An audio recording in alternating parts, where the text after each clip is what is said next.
Hello, my dear friends. Today's video is about clutter control building good habits.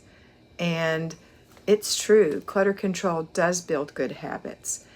First of all, what is clutter control? Well, it's doing your clutter stops during the day where you are actually picking up after yourself, clearing away toys, making sure the areas that you've decluttered haven't been filled back in. We'll talk about that in a minute. And actually doing your decluttering. That's clutter control. So what is clutter? Clutter is all those things that really don't belong in our home. Things that we don't love, need, or use, stuffed into cabinets, stuffed into drawers, stuffed under beds, stuffed in boxes in a corner. A lot of it is emotionally attached. We're emotionally attached to things that we don't love, need, or use. Maybe we're emotionally attached because we spent a lot of money on it. Maybe we're emotionally attached because somebody gave it to us whom we love. Maybe it belonged to someone who we loved who's passed away, and we are emotionally attached to it. But the thing, the item itself, we don't love, need, or use.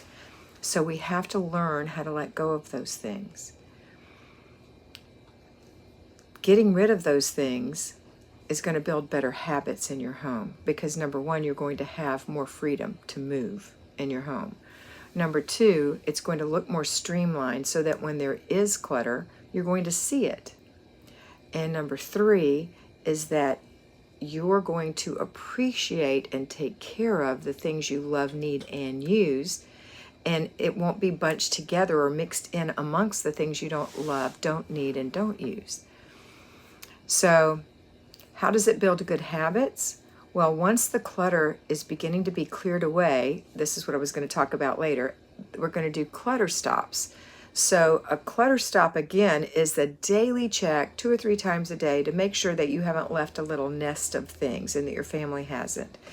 And then those things get put away in the place they belong. But the other thing that we're going to do is once you have started to declutter in your zone, I'll use an example of something I talked to someone about today. She's decluttering her laundry room. To the left of the door, we're starting to the left and we're going to go clockwise. That's the way she chose to do it. She has some hats, coats, gloves, scarves, things like that, just jammed in there. So she's going to clear those out in a 15-minute unit. Then the next thing on top of her washing machine, she has stuff, just stuff that needs to be gone through. Give away, throw away, put away, give away, throw away, put away. She's going to go through it. She's going to declutter it. Then the third thing is she's got a deep freeze or a stand-up freezer, and on top of that is more clutter that was just thrown up there. And she said, how do I keep it clear? I said, that's a clutter stop. So this is what you're going to do. You're going to go back and look at that several times during the week to make sure, and if you're really bad, look at it every day to make sure you haven't crammed a jacket in there or your family hasn't, to make sure you haven't left the dog's leash on top of the washing machine or your family hasn't thrown something there. You haven't jammed something up on top of the freezer that you don't know what to do with. So that's how it's going to build new habits for you, because once that stays clean, what habit are you creating? You're creating taking this item and putting it where it belongs. So where do you have to start? You have to start with, where is this going to belong? You have to start with, where do I want to keep these things? So it will be helpful when you're putting things away to know where they go. One thing you can do is build in your mind, or on paper probably would be better, diagrams of your rooms and things, or you don't have to diagram it, you can just write it out. What do I want to keep in my dresser drawers, top drawer, middle drawer, bottom drawer? What do I want to keep in the drawers by the sink? What do I want to keep underneath the sink? What do I want to keep in the pantry, on the floor? You may want to keep different things than pantry items in there, and that's okay. What do I want to keep in the front hall closet? What do I want to keep on the shelves in the playroom? What do I want to keep on the shelves in the media room? Whatever room you have, what do you want to keep there? Maybe you've got a footstool and it has an open lid and there's storage down in there. What do you want to keep in there? So that when you get ready to put it away, you'll have a place to put it. Or you know that's where it's supposed to go once you get that particular thing cleared out. So to get good habits, you have to start decluttering. It all has to start somewhere. It starts with decluttering. And then clutter checks are going to help you with your habits. Okay?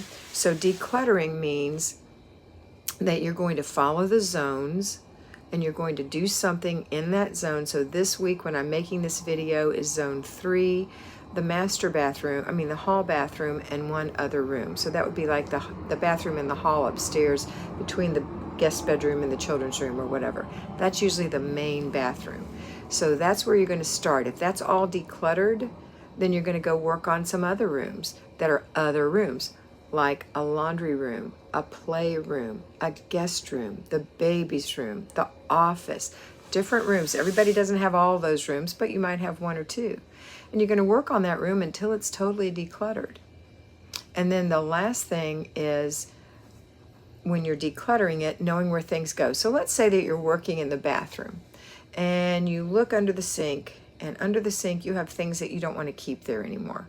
Maybe you have some things you want to throw away, some lotions that you don't use. Nobody wants your used lotion, or even your lotion that you never use that's been sitting around for a few years. Throw them away. Throw away anything that is a partial shampoo that you just put under there and decided you'd save it for later. Later will never come. So throw that away.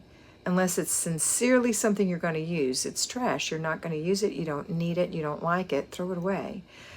If it's something you want to give away, maybe you found under there, let's just say you found a caboodle. You remember those caboodles? A little plastic container. It looks like a fishing tackle box, and we put makeup in it and things. Maybe you found one of those, perfectly good shape. You don't want it anymore. Maybe you think somebody would enjoy that, so you put it in the giveaway box. Now, don't try to foist that on your family. Just give it away. And then there's put away. So maybe you found under there, you were keeping some washcloths or things under there that you didn't want to keep there anymore. Maybe you want to put them somewhere else. They'll go in the put away container. And at the end of your 15 minutes, you will take that put away and say, where am I keeping my washcloths? I'm keeping them in the linen closet. Let me take them to the linen closet, even if it's behind you. You want to stay in one spot when you're decluttering. Now, once you got that space, you've gotten that space decluttered, you're going to throw the trash away, you're going to put the giveaway in the back of your car. Once you've got that space decluttered, look at it every now and then. Look at it. Appreciate your work. Make sure people aren't slinging things under there, putting half-used shampoos under there, etc. Okay? All right. That's going to create good habits for you and good behaviors for the family and self-discipline. So let's say that you've gotten your house 50% decluttered. Do you know how much better you're going to feel? It's going to be like if you needed to lose 30 pounds and you lost 15 already. You're going to feel so much better. You're halfway done. You're not going to worry about the rest that you have to do. You know you can do it because you already did it on the first. And you're going to finish that. Okay? All right. And then once it's all decluttered, your habits are going to be that regular daily decluttering of hot spots. Not hot spots. I really don't like to call them that. That's what they were called in FlyLady, the official FlyLady. A hotspot in my mind is something that's always going to be there. I don't foresee you always having a hotspot, but you're going to have a little nest that you tend to build every day, and you're going to learn not to do that. You're going to learn to pick it up, not pass it up. And that's how you build good habits. And you teach your children the same thing with consistency daily. I know it feels like you're the only one telling them to do this, but guess what? You're the only one who will tell them to do this. So tell them to do this, Mother. All right, that's it for today. I hope you have a wonderful day. I hope that this helps you with your decluttering and developing good habits and good behaviors for yourself and your family. And I hope that you always remember to be beautiful, because you are beautiful.